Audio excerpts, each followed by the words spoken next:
നമസ്കാരം കൂട്ടുകാരെ, എല്ലാവർക്കും പുതിയൊരു വീഡിയോയിലേക്ക് സ്വാഗതം. നമ്മൾ ഇന്നൊരു ചിക്കൻ്റെ റെസിപ്പിയാണ് ഉണ്ടാക്കാനായിട്ട് പോകുന്നത്. ഇന്ന് നമ്മൾ ഉണ്ടാക്കുന്നത് ചിക്കൻ മസാലയാണ്. ചോറിൻ്റെ കൂടെയും അപ്പം, ഇടിയപ്പം, പുട്ട്, ചപ്പാത്തി, പൊറോട്ട, ഫ്രൈഡ് റൈസ് എന്തിൻ്റെയും കൂടെ കഴിക്കാവുന്ന നല്ല അടിപൊളി ഒരു ചിക്കൻ മസാലയാണ് ഇന്നുണ്ടാക്കാൻ പോകുന്നത്. അപ്പോൾ നമുക്ക് പ്രിപ്പറേഷനിലേക്ക് കിടക്കാം. ഇനിയൊരു മിക്സിയുടെ ജാറിനകത്തേക്ക് ഒരു മീഡിയം പീസ് ഇഞ്ചിയും 2 ഉണ്ട വെളുത്തുള്ളി നല്ല പേസ്റ്റ് രൂപേണ ഒന്ന് അരച്ചെടുക്കുക. അതേപോലെ തന്നെ 2 തക്കാളിയും ഒരു മിക്സിയുടെ ജാറിലിട്ട് നല്ല പേസ്റ്റ് രൂപേണ ഒന്ന് അരച്ചെടുക്കുക. നമ്മളിവിടെ 2 കിലോ മീറ്റാണ് എടുത്തിരിക്കുന്നത്. അപ്പോൾ വെട്ടിക്കഴുകി വൃത്തിയാക്കി വെച്ചിരിക്കുന്ന മീറ്റിൻ്റെ അകത്തേക്ക് നമുക്കൊരു 1/2 കപ്പ് തൈര് ഒഴിച്ചു കൊടുക്കാം.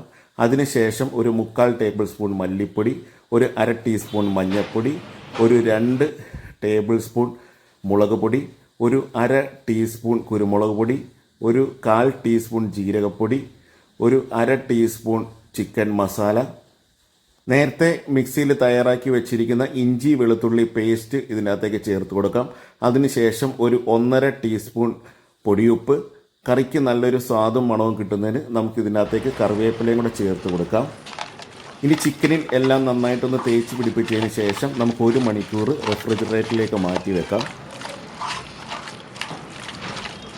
ചിക്കൻ മസാല ഉണ്ടാക്കുന്നതിന് അടികട്ടിയുള്ള ഒരു ഉരുളി അടുപ്പത്തേക്ക് വെച്ച് അതിൻ്റെ അകത്തേക്ക് കുക്കിംഗ് ഓയിൽ ഒഴിച്ച് കൊടുക്കാം. ഓയിലൊക്കെ ചൂടായിട്ട് വരുമ്പോൾ നമുക്കിതിൻ്റെ അകത്തേക്ക് ഒരു 4 സവാള ചെറുതാക്കി അരിഞ്ഞത് ഇതിൻ്റെ അകത്തേക്ക് ഇട്ട് കൊടുത്ത് നല്ലപോലെ ഒന്ന് മിക്സ് ചെയ്ത് കൊടുക്കാം. അതിനുശേഷം മൂടി വെച്ച് ഒരു 4 മിനിറ്റ് ലോ ടു മീഡിയം ഫ്ലെയിമിൽ ഒന്ന് കുക്ക് ചെയ്യുമ്പോൾ സവാള നന്നായിട്ട് ഒന്ന് വഴന്ന് കിട്ടും.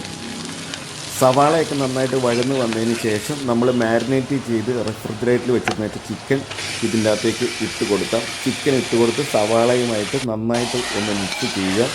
നന്നായിട്ട് മിക്സ് ചെയ്തതിന് ശേഷം മൂടി വെച്ച് നമുക്കൊരു ലോ ടു മീഡിയം ഫ്ലെയിമിൽ ഒരു 10 മിനിറ്റ് ഒന്ന് കുക്ക് ചെയ്യാം.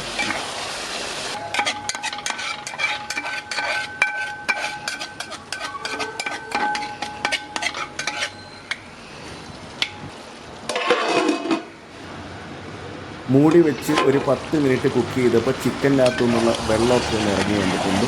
ഒന്നുകൂടി ഒന്ന് നന്നായിട്ടൊന്ന് മിക്സ് ചെയ്ത് കൊടുക്കാം. അതിനുശേഷം നമുക്കൊരു 5 മിനിറ്റ് കൂടെ മൂടി വെച്ച് അതേ ഫ്ലെയിമിൽ ഒന്ന് കുക്ക് ചെയ്യാം. അപ്പോൾ ചിക്കൻ നമുക്ക് നന്നായിട്ട് ഒന്ന് വെന്ത് കിട്ടും.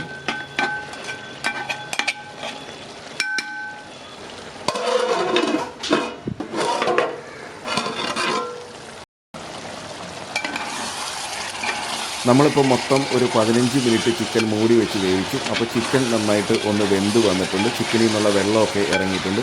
ചിക്കൻ ഒന്നുകൂടി ഒന്ന് നന്നായിട്ട് മിക്സ് ചെയ്തതിന് ശേഷം നമുക്ക് നേരത്തെ 2 തക്കാളി മിക്സിയിൽ അടിച്ച് വെച്ചിരുന്നു. ആ തക്കാളിയുടെ പേസ്റ്റ് ഇതിൻ്റെ അകത്തേക്ക് ഒഴിച്ചു കൊടുക്കാം.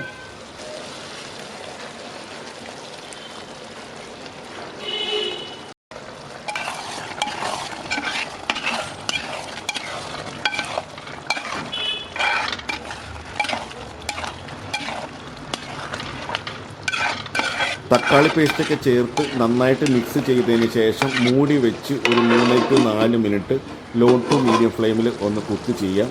അപ്പോൾ നമ്മുടെ തക്കാളിയുടെയൊക്കെ ആ ഒരു പച്ച മണമൊക്കെ ഒന്ന് മാറിക്കിട്ടും. അപ്പോൾ നമ്മൾ ചിക്കൻ മാരിനേറ്റ് ചെയ്ത സമയത്ത് കുറച്ച് ഉപ്പ് ചേർത്ത് കൊടുത്തിരുന്നു. അപ്പോൾ കുറച്ച് ഉപ്പും കൂടെ പോരാൻ വേണ്ടി അപ്പോൾ നമ്മളൊരു 1/2 ടീസ്പൂൺ ഉപ്പും കൂടെ ഇതിനകത്തേക്ക് ചേർത്ത് കൊടുത്ത് നന്നായിട്ട് ഒന്ന് മിക്സ് ചെയ്യുക. അതിനുശേഷം തുറന്ന് വെച്ച് ഒരു 5 മിനിറ്റ് ഒരു മീഡിയം ഫ്ലെയിമിൽ ഒന്ന് കുക്ക് ചെയ്യുക. അപ്പോൾ ഇതിൻ്റെ ചാറൊക്കെ ഒന്ന് പറ്റി കിട്ടും. ഇനി നമുക്ക് ഒരു മിക്സിക്കകത്തേക്ക് ഒരു 10 അണ്ടിപ്പരിപ്പും 10 ബദാമും ഇട്ട് കൊടുക്കാം. ഇട്ട് കൊടുത്തതിന് ശേഷം നല്ല പേസ്റ്റ് രൂപേണ ഒന്ന് അടിച്ചെടുക്കാം. അണ്ടിപ്പരിപ്പും ബദാമും അടിച്ചത് നമുക്ക് ഈ ഒരു ചിക്കൻ്റെ അകത്തേക്ക് ഒഴിച്ചു കൊടുക്കാം. ചിക്കൻ്റെ അകത്തേക്ക് ഒഴിച്ചു കൊടുക്കുമ്പോൾ ചിക്കൻ നല്ല ഒരു തിക്ക് ഗ്രേവി കിട്ടാനായിട്ടാണ് നമ്മൾ ഇതിനകത്തേക്ക് ഈ അണ്ടിപ്പരിപ്പും ബദാമും കൂടെ അടിച്ച് ചേർക്കുന്നത്. പിന്നെ അത് കൂടാണ്ട് ഇതൊരു സ്പെഷ്യൽ ടേസ്റ്റും കൂടിയാണ്. ഇനി നമുക്ക് ഇതെല്ലാം കൂടെ നന്നായിട്ടൊന്ന് മിക്സ് ചെയ്ത് ഒരു 10 മിനിറ്റ് ലോ ഫ്ലെയിമിൽ ഒന്ന് പതുക്കെ കുക്ക് ചെയ്തെടുക്കാം. ഇടയ്ക്കിടയ്ക്ക് ഒന്ന് ഇളക്കി കൊടുത്തുകൊണ്ടേയിരിക്കുക.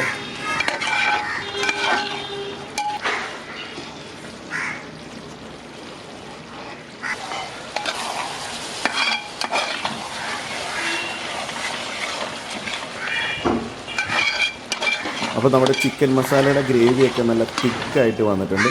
ഇനി ഇതിനകത്തേക്ക് നമുക്ക് 2 സാധനം കൂടെ ചേർത്ത് കൊടുക്കണം. ഒരു 4 പച്ചമുളക് നെടുകെ പിളർന്നതും കുറച്ച് മല്ലിച്ചപ്പും കൂടെ ഇതിനകത്തേക്ക് ചേർത്ത് കൊടുത്ത് നമുക്ക് ഗ്യാസിൻ്റെ ഫ്ലെയിം അങ്ങ് ഓഫ് ചെയ്യാം. അതിനുശേഷം നമുക്കിത് നന്നായിട്ട് ഒന്ന് മിക്സ് ചെയ്യാവുന്നതാണ്.